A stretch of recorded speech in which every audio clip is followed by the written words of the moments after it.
Okay, let's start adding some graphics to our game. We've got it pretty much functional. There's a few extra things that I'd like to add into it, but I'm not going to worry about them. This is just a tutorial. So I'm going to click on Edit Sprite here. This is the player sprite. We'll set that one up first. And for this, we're going to create it from a file. Now, the assets that I've got here are created from a file. So I'm going to go create from file. And I've got these assets here. There's, how many are there? There's 1, 2, 3, 4 walking animations. So I'll just grab all of those down the bottom there and click open. And I'll just have a look at the preview. And I might just slow that down. Like that looks pretty good there. Okay, and I'm going to set the length of this animation. Rather than try to add code to it later on, I'm just going to set the length of the animation, which is going to be 30 frames. And let's show preview. Oops, that's just animation. Stretch the animation to 30 frames. Okay, that'll just make it so if I set this to 30, you see it looks like that there. Alright, so that's my guide done. I'm going to center that sprite, but I am going to actually go back in and change the size of it. So I'm going to stretch the size down to 50%, so 16 by 16 again. And I'm going to turn it to poor quality. The reason I turn it to poor quality is excellent quality tries to do some nearest neighbor algorithm and ends up blurring the image. When you just set it to poor, it just makes it smaller, which is what I want. So I'm just going to set it to poor quality. I can still tell it's the guy. I'll just undo it and set it to excellent, and you'll see the difference.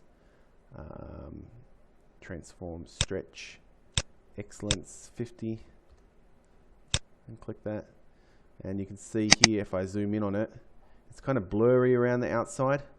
That probably won't make a big difference here because it's still got that alpha channel on it. So I'll just leave it like that. Center that, modify the mask, make sure it's still an ellipse there, and click OK. Alright, so there's my sprite player done. One thing I will need to do actually is go into it and transform, rotate everything so it's facing to the right. Okay, now for my bullet, I'm going to load a sprite, or edit a sprite here, create from file, and in this asset pack, I've got a whole lot of different things in here, items, weapons, maybe ammo, bullet. So I'm just going to use this bullet here, and click the tick, and center that. Now I'm not worried that it's such a big one because the mask is only going to cover that small area there, so I'm not worried that the sprite is so big. The fog doesn't need anything, okay, that's just part of it. The enemy, so let's load up some enemies. Let's hope I've actually got some enemies here. File, create from file, and we've got zombies. I don't really want to use zombies, but whatever, we'll use some zombies. This time I'm just going to demonstrate how to create from a strip. So I'm going to go into here, and that's not a strip. I'm going to get the zombie sprite strip transparent and open this up. Now, the way that a sprite strip works, if they're set out well, they'll be set out within factors of 2 usually. So I can see each of these little squares is 16 by 16. Each of the larger, kind of 4 of them are 32 by 32. So that's good. It's already picked that up. There's 32 by 32 there. And I just want the walk animation, which I think is this up the top here, maybe. It's kind of hard to tell. It doesn't really look like it's walking at all. So I'm just going to grab 1, 2, 3, 4 along the top. So I want 4 images, and I want 4 images along that top row. It's a little bit hard to see the outline of this because normally the background is usually white, but it's okay. There is no space between each cell, and there is no vertical space. There's no pixel offset from the left side across. See if I do like 5, you can see that it's 5 pixels before the image starts. There's none of that. And there's no separation between each one. If I put 3, it goes, there's the first image, then a gap of 3, then the second image, then a gap of 3, etc. So this is really easy, this one. This sprite sheet's been set out well. So we'll do that. And you know, he's kind of glitching out a bit there, but that's all right. And I'll stretch that animation. I'll stretch it out to 15 frames. Okay, so that's my little zombie animation there. Click OK, center that. I'll go back in, of course, stretch it down to 50%. I may as well do excellent. So there's my zombie. Click the OK button. My document, I'm going to change that document. I'm going to change it and go create from file, and I'll change it to something else. Miscellaneous, maybe no, none of those. Just wondering if there's anything in here that might be useful. I don't really want to change it to an explosion. Environment, miscellaneous, yellow, nope. Items, I just went in there, didn't I? Miscellaneous. I'll have a look at items again. I might just leave it as a document for now. Or I can change it to this bag. That'll do. I'll change it to the bag. Click the center button on that. And click OK. The getaway car, I'm going to change that. Now I do have a getaway car for this, and it's a top-down one, but it comes from a different pack. So this one actually comes from, if I go into here, it comes from Weapon and Terror Sprite pack, Sprite pack, car, and I'm going to use this normal car here. Click OK. I'll just center that. And click the tick.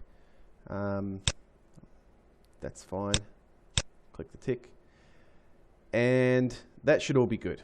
Alright, so now I can test my game. There's probably going to be an error with it. I haven't got any fog on at the moment, actually. I've still disabled that, and I've disabled the views. Start the game. Okay, so you'll see there that the zombies don't really move properly. Also, it looks like I need to set that up properly. Sprite enemy. I'll have to center that again. That'll fix that problem. Now in the object enemy, especially the patroller, what I need to do in the step event is just add a bit of code in here that says image angle equals direction. And that should be fine. It should actually change its direction along the path. So that's all good. With the other ones, these enemies, which I haven't added any of these in yet, I would need to go into the step event, and in here, say image angle equals 0 if it's going to the right, or that would be 180 if it's going to the left, 0 if it's going to the right, 90 if it's going up, and 270 if it's going down. I'll just leave that there, but I don't have any of those enemies in the room. So let's test that out. These guys should now move along a path. Start the game. They are working. The difference is that I need to make sure I edit this sprite, transform, rotate so it's facing the right. Okay, so let's turn my fog back on now. Fog is visible. And I'll turn on the room views. So I'll go into this room. Only this room needs views, and turn that on. So I hit play. There's 3 different things I've got to collect. Start the game.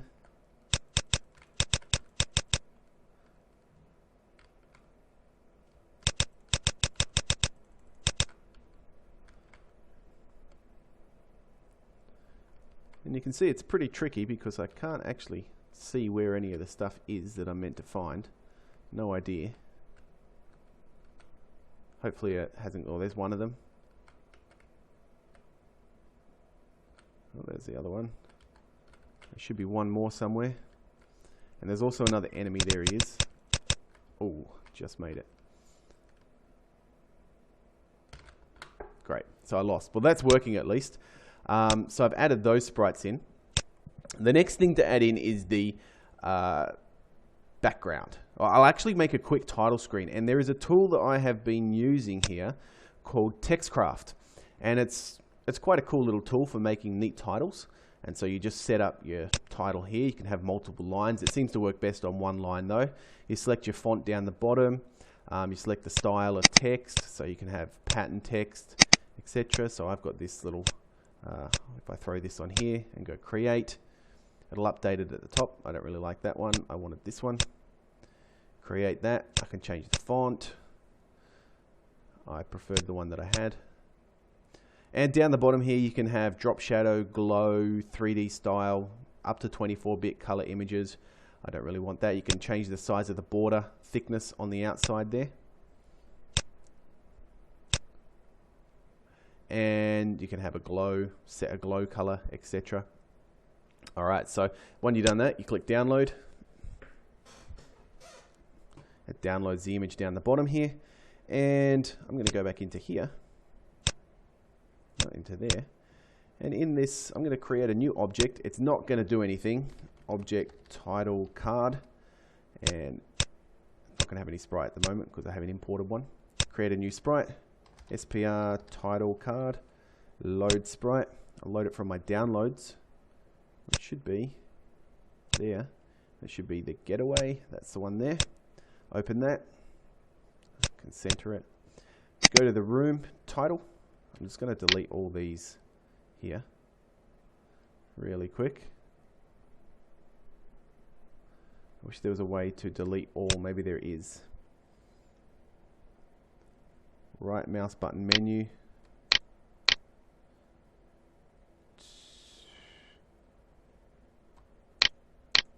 No. I'll just get rid of them. This won't take too long. Okay, so adding in that object title card, I'll put it in the center there and go back and add the sprite to that. So if I go into room title, I get that title there, which I can center. I can put a nice picture in the background, make sure it's a freeware one. Here's my start button, which I will edit later. I'll probably do another video for the GUI.